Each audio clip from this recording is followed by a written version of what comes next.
Assalamualaikum warahmatullahi wabarakatuh. Selamat pagi anak-anak, berjumpa lagi dengan saya Ibu Lia Herlisna. Kali ini saya akan membahas tentang masalah ekonomi. Nah, sebelum kita bahas masalah ekonomi lebih lanjut, seperti yang sudah kalian baca di UKBM 1 dan yang sudah kalian kerjakan di tugas video kemarin, bagaimana kalian mengemukakan pendapat kalian tentang apa itu ilmu ekonomi. Saya ingin merangkum semuanya tentang apa itu ilmu ekonomi dan mengapa kita harus belajar ilmu ekonomi. Kalau secara teori silahkan dibaca di buku dan dari segala macam sumber silahkan untuk referensi kalian. Tapi secara sederhana kita harus garis bawahi kenapa sih kita harus mempelajari ilmu ekonomi.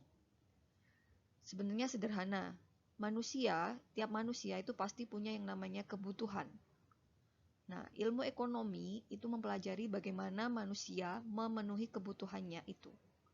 Jadi, secara sederhana, kalau kita rangkum apa itu ilmu ekonomi, ilmu yang mempelajari bagaimana manusia untuk memenuhi kebutuhannya.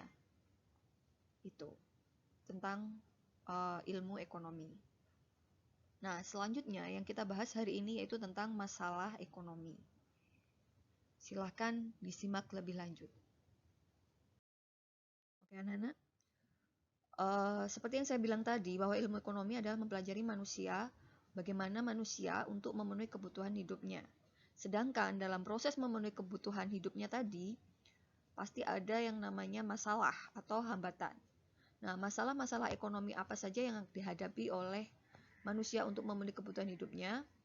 Di sini saya rangkum menjadi 4. Yang pertama, bahwa kebutuhan manusia itu pada dasarnya tidak terbatas. Kalau sudah punya A, pingin B, pingin C, dan seterusnya. Itu memang sudah sifat dasar manusia, kebutuhannya tidak terbatas. Yang kedua, jenis barang dan jasanya. Mungkin barang dan jasanya jenisnya macamnya terbatas dan jumlahnya kecil atau jumlahnya lebih sedikit dari kebutuhan dibandingkan dengan kebutuhan manusia yang tidak terbatas tadi. Yang ketiga, masalah kelangkaan. Kelangkaan sendiri berarti bahwa kebutuhan manusianya tidak terbatas, sedangkan alat pemuas kebutuhannya itu terbatas. Nah, ini juga termasuk poin atau masalah ekonomi. Yang keempat adalah masalah ekonomi makro dan mikro. Oke, kita lanjut ke slide berikutnya. Oke, tadi kan saya menjelaskan bahwa ilmu ekonomi adalah bagaimana manusia memenuhi kebutuhannya, mempelajari bagaimana manusia memenuhi kebutuhannya. Apa sih kebutuhan? Kebutuhan adalah segala sesuatu yang dibutuhkan manusia untuk mencapai kemakmuran, atau segala sesuatu yang harus dipenuhi manusia untuk mencapai kemakmuran. Itu yang kita artikan kebutuhan. Oke, slide selanjutnya. Selanjutnya yaitu tentang jenis-jenis kebutuhan. Berdasarkan tingkat intensitas, ada primer, sekunder, dan tersier. Primer adalah kebutuhan pokok yang harus segera dipenuhi, contoh makanan dan pakaian. Lalu kebutuhan sekunder adalah kebutuhan yang dipenuhi setelah kebutuhan primer, contohnya rumah dan kendaraan. Tersier adalah kebutuhan yang harus dipenuhi setelah primer dan sekunder terpenuhi, contoh rumah mewah, mobil mewah, dan seterusnya. Yang selanjutnya adalah jenis-jenis kebutuhan menurut subjek yang membutuhkan. Ada kebutuhan individu dan kebutuhan umum. Kalau individu berarti menyangkut kebutuhan perorangan, kalau umum berarti menyangkut kebutuhan kelompok atau orang banyak. Contohnya fasilitas umum. Yang selanjutnya jenis-jenis kebutuhan menurut waktu, sekarang dan masa mendatang. Kalau sekarang berarti harus dipenuhi sekarang, masa mendatang bisa dipenuhi di waktu mendatang.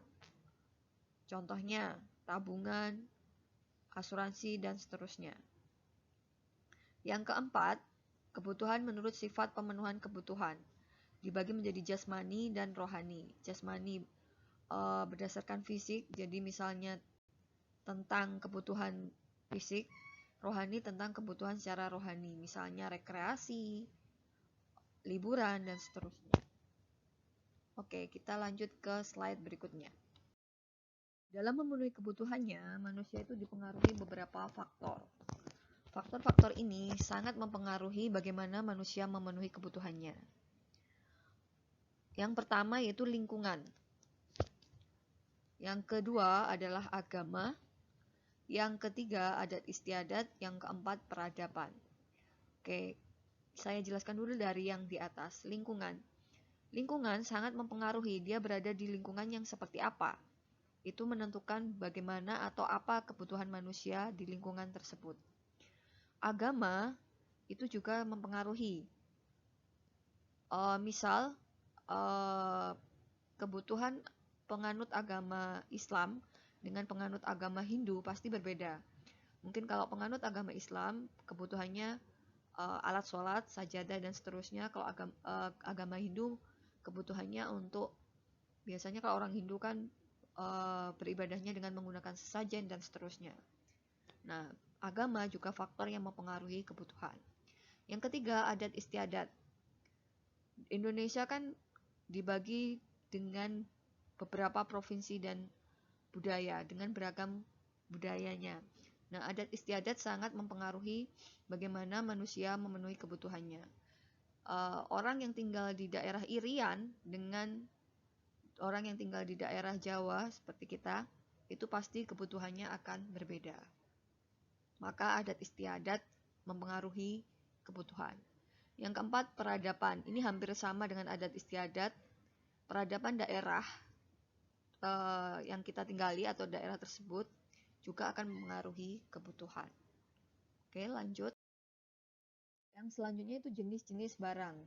Saya rangkum menjadi 7 jenis barang berdasarkan cara memperoleh, kepentingan, cara penggunaan, hubungan pemakaian, proses pengolahan, bentuk dan sifat, dan kegunaan. Nanti anak-anak kalau ada yang kurang jelas silahkan komen dan ajukan pertanyaan di bawah. Yang pertama dari cara memperoleh. Barang ekonomi dan non-ekonomi, dan barang ilit. Non-ekonomi dan ekonomi, ini kalau barang ekonomi, untuk memenuhinya kita harus memerlukan pengorbanan, sedangkan non-ekonomi sebaliknya tidak perlu pengorbanan untuk mendapatkannya. Sedangkan barang ilit, ya, ini penting, barang yang ketika jumlahnya berlebihan malah akan merugikan. Contoh, air jika berlebihan akan menyebabkan banjir. Api kalau berlebihan juga menyebabkan kebakaran. Yang selanjutnya, barang berdasarkan kepentingan. Ada inferior, esensial, normal, dan mewah.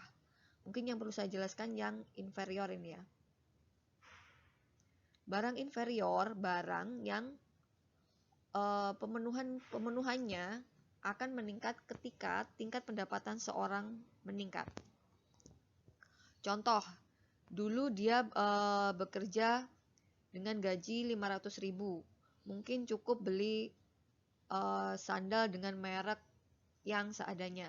Ketika gajinya naik menjadi 2 juta atau 3 juta, di atasnya 2 kali lipatnya atau 4 kali lipatnya, maka dia tidak akan puas dengan hanya membeli sandal yang merek tidak terkenal dan sebagainya atau murahan. Pasti akan membeli sandal yang lebih bermerek dan sebagainya. Karena apa? Karena pendapatannya sudah meningkat. Itu barang inferior. Jadi barang yang ketika mendapatkannya itu disesuaikan dengan tingkat pendapatan yang diperolehnya. Lalu jenis-jenis barang berdasarkan cara penggunaan, ada barang pribadi dan barang publik. Yang selanjutnya lagi yang perlu saya jelaskan lagi yang penting, yaitu tentang barang berdasarkan hubungan pemakaian. Ada barang substitusi dan barang komplementer. Barang substitusi adalah barang pengganti, sedangkan barang komplementer adalah barang pelengkap. Substitusi contohnya, kalau tidak ada nasi, makan jagung. Atau kalau tidak ada nasi, makan roti. Itu substitusi, pengganti. Tapi kalau komplementer, saling melengkapi. Ada gula, ada kopi. Terus apa itu? Ada kompor, ada gas. Ada teh, ada kopi, ada pulpen, ada tinta. Itu saling melengkapi. Itu contohnya. Yang selanjutnya, jenis barang berdasarkan proses pengolahan. Ada barang mentah, setengah jadi, dan jadi. Barang mentah adalah barang yang masih jadi bahan baku untuk memproses menjadi barang setengah jadi, yang akhirnya menjadi barang jadi. Yang keenam adalah barang berdasarkan bentuk dan sifat. Dibagi menjadi barang tetap dan bergerak. Barang tetap artinya tidak bisa bergerak. Contohnya rumah, tanah, dan seterusnya. Bergerak contohnya mobil, mobil, sepeda motor, dan lain sebagainya. Yang terakhir adalah barang berdasarkan kegunaan. Ada barang konsumsi dan barang produksi. Oke, slide selanjutnya.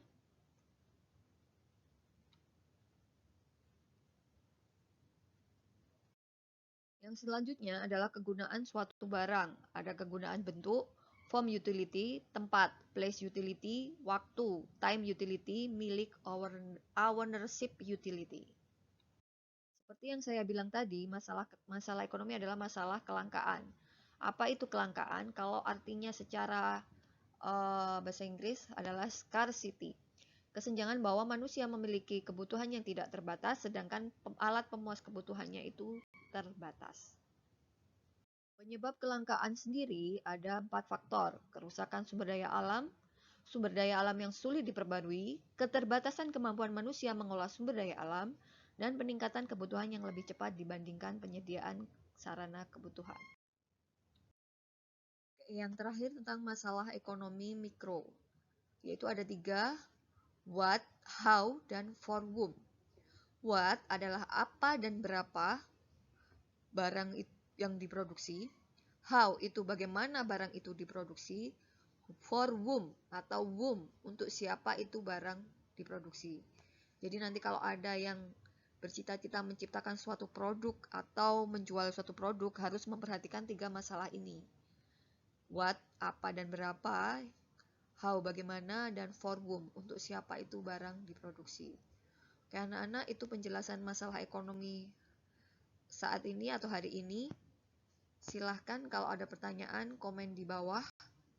Terima kasih. Wassalamualaikum warahmatullahi wabarakatuh.